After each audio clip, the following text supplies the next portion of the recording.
దేవుని నామానికి మహిమ కలుగునుగాక. కూడినటువంటి మీ అందరికీ కూడా ప్రభు పేరట వందనాలు తెలియజేస్తూ ఉన్నాను. Glory to God to everybody who's here. 52వ Keerthana 52nd Psalms 52nd chapter. 1వ వచనం నుండి చదువుకుందాం. We shall read from first verse. సూర్యుడా, చేసిన కీడును బట్టి నువ్వెందుకు అతిశయ పడుచున్నావు? దేవుని కృప నిత్యము ఉండునని దేవుని యొక్క వాక్యము సెలవిస్తున్నది. Why boastest thou thyself in mischief, O mighty man? The goodness of God endureth continually. ఆ కీర్తన భాగము పైన చిన్న అక్షరాలతో రాసి ఉన్నది. There is written in small words on the top of the verse.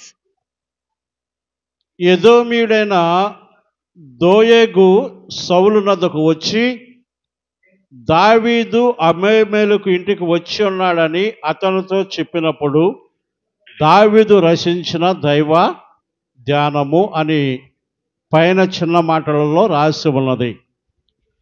When Doeg the Edomite came and told Saul and said unto him, David is come to the house of Echlime, and David has written these words.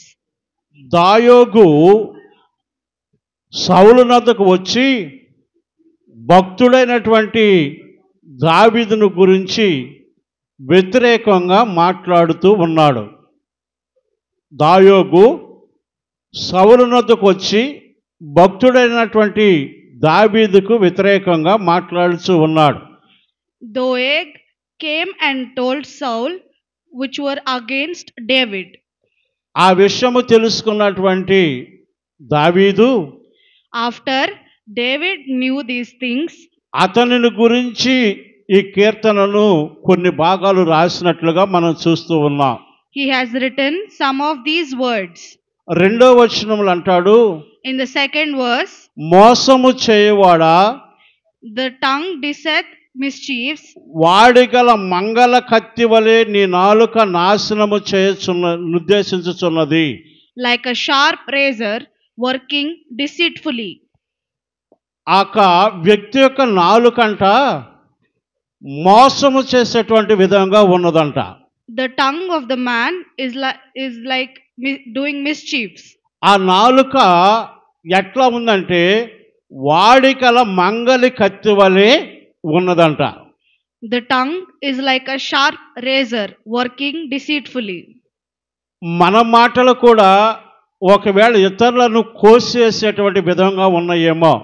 Maybe our words are also like the sharp razor.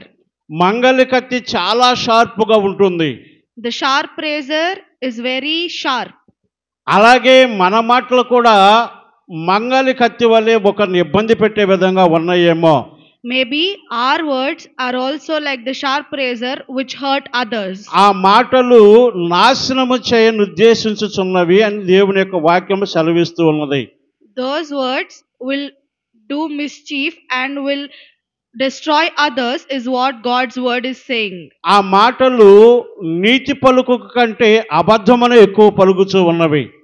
Those words are not doing prayerful but are doing very ఆ వ్యక్తి యొక్క మాటలు మేలు చేయుట కంటే కీడుకే ఎక్కువ ప్రాధాన్యతనిస్తూ ఉన్నాయి. 3వ వచనం చూడు. Those words are not doing good but they are more evil. అతనిది మోసకరమైనటువంటి నాలుక. And lying, that tongue is a lying tongue. 4వ వచనంలో అంటారు, In the 4th verse it is saying, కపటమైన నాలుక కలవాడా. O thou deceitful tongue. అతనిని గురించి దాగోగు గురించి దావీదు 2 మాటలను ఇక్కడ పలుకుతూ ఉన్నాడు. David is saying these words about Doeg. ఒకటి మోసకరమైనటువంటి నాలుక. First one, it is the mischief tongue. రెండవది కపటమైనటువంటి నాలుక. Second one is the deceitful tongue. పైకి మాత్రము భక్తి కలిగినటువంటి వారి వలె కనిపిస్తారు కానీ Some people might be prayerful to others. వారు దేవుని ప్రేమను బట్టి మాట్లాడలేరు. but they can't talk about the love of God. మనసులో ఒకటి ఉంచుకుని పైకి ఇంకొకటి మాట్లాడతారు. They shall keep one word in their heart and talk another outside. అటువంటి వారే కపటము కలిగినటువంటి వారు. Those people are only deceitful people. వారు ఎక్కువగా నాశనకరమైనటువంటి మాటలనే మాట్లాడుతూ ఉంటారు. They shall talk more words that destroy వారు others. మంచి మాటలను మాట్లాడలేరు. They shall not talk good words. వారు ఆశీర్వాదకరమైనటువంటి మాటలు మాట్లాడలేరు వారు. They shall not talk blessed words. అందుకనే దావీదు దాగోగును గురించి ఈ రెండు మాటలు పలికి ఉన్నాడు. That is why David told about Doeg about these two words. నాలుక గురించి పరిశుద్ధ గ్రంథంలో చాలా అధ్యాయాలలో స్పష్టంగా వివరించడం జరిగింది. About tongue, there are more words in the Bible. యాకోబు పత్రికలో నాలుక ప్రపంచానికే చిచ్చు పెడుతుందని యాకోబు తెలియజేస్తూ ఉన్నాడు. In James, it is written. మనం అయితే ఇప్పుడు సమయం లేదు కనుక వివరించడానికి Today we will read.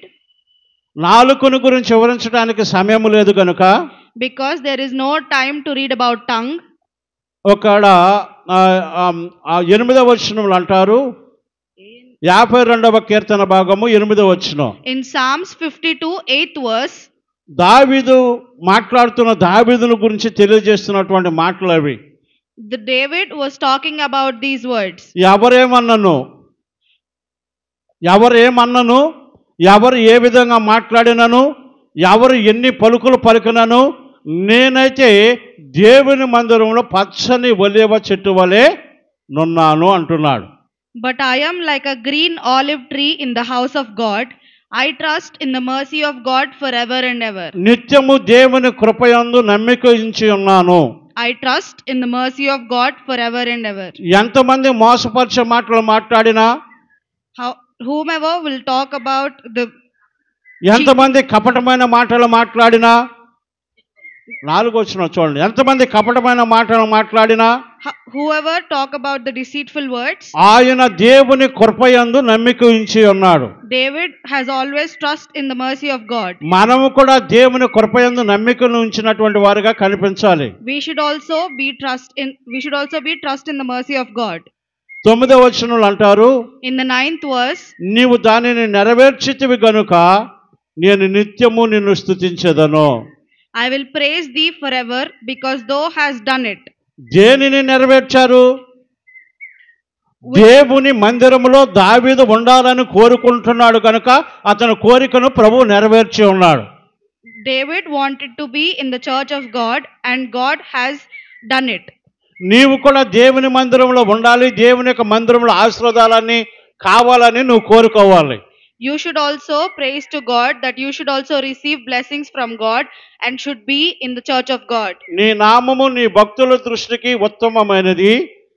And I will wait on thy name. నేను దాన్ని స్మరించి కనిపెట్టుచున్నాను. For it is good before the saints. దేవుని యొక్క నామమే ఉత్తమమైనటువంటి నామము. God's name is the only ఈ name. లోకంలో ఎన్నో రకాలైనటువంటి నామములు ఉన్నాయి కానీ అన్ని నామముల కన్నా మన యేసయ్య నామమే ఉన్నతమైన నామము. There may be so many names in the world, but the God's name is the only name, holy name. మనందరం దానికోసం నిరీక్షణ కలిగి ఉండాలి. We should always be wanting it. ప్రభు ఈ కొద్ది మాటలను దీవించి మన వెనుకడలో నీరు కట్టి ఫలింప చేయనుగాక. God amen. shall bless hallelujah. these words. Hallelujah.